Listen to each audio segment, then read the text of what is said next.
नागपूर शहरातील विविध भागात दुकानाचे शटर फोडून चोऱ्या करणाऱ्या टोळीला जेरबंद करण्यात राणा प्रतापनगर पोलिसांना यश आले आहे। या कारवाईमुळे एकूण 6 गुन्हे उघडकीस आले असून 4 लाख रुपयांचा मुद्देमाल जप्त करण्यात आला, तर 3 आरोपींना अटक करण्यात आली। राणा प्रतापनगर पोलीस स्टेशन हद्दीत रात्रीच्या सुमारास जयताळा बाजार चौक येथील व्हीएस ट्रेडर्स या हार्डवेअर दुकानाचे शटर फोडून अज्ञात चोरट्यांनी 60,000ची रोकड चोरून नेली होती। या तक्रारीवरून राणा प्रतापनगर पोलीस ठाण्यात गुन्हा दाखल करण्यात आला होता। पोलीस पथक सुभाषनगर परिसरात गस्त घालत असताना संशयास्पद दुचाकीवर बसलेले 3 तरुण पोलिसांना पाहून पळून गेले। पोलिसांनी पाठलाग करून त्यांना ताब्यात घेतले। त्यांची चौकशी केली असता त्यांनी गुन्ह्याची कबुली दिली। अटक करण्यात आलेल्यांमध्ये समीर मसराम, शुभम नितनवरे आणि सौम्य शेंडे यांचा समावेश आहे। आरोपींकडून विविध भागात चोरीतील रोख रक्कम, एक स्प्लेंडर दुचाकी, विविध कंपन्यांचे 25 मोबाईल आणि एक लॅपटॉप असा एकूण 4 लाख रुपयांचा मुद्देमाल जप्त करण्यात आला आहे। आरोपींनी 6 ठिकाणी चोऱ्या केल्याचे उघडकीस आले।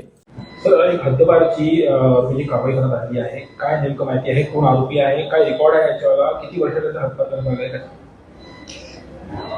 माननीय पोलीस आयुक्त साहेब यांच्या आदेशानुसार नागपूर शहरात वाढलेल्या चाकू आणि इतर घातक शस्त्राच्या घटनांन्वये आम्ही शोध मोहीम राबवलेली होती। तर काल दिनांक 23/1/2026 रोजी सर्चिंग करत असताना आम्हाला एक माहिती मिळाली की एक तडीपार आरोपी आहे रोशन कोडाबे म्हणून, तो शस्त्र घेऊन फिरत असल्याने। तर पोलीस स्टेशन राणा प्रतापनगरचे तपास पथकातील विशेष कुमार गुडेवार यांच्या टीमने त्यास ताब्यात घेतले असता श्रीमती चौक जवळील एका गल्लीत तो शस्त्रासह मिळून आलेला होता।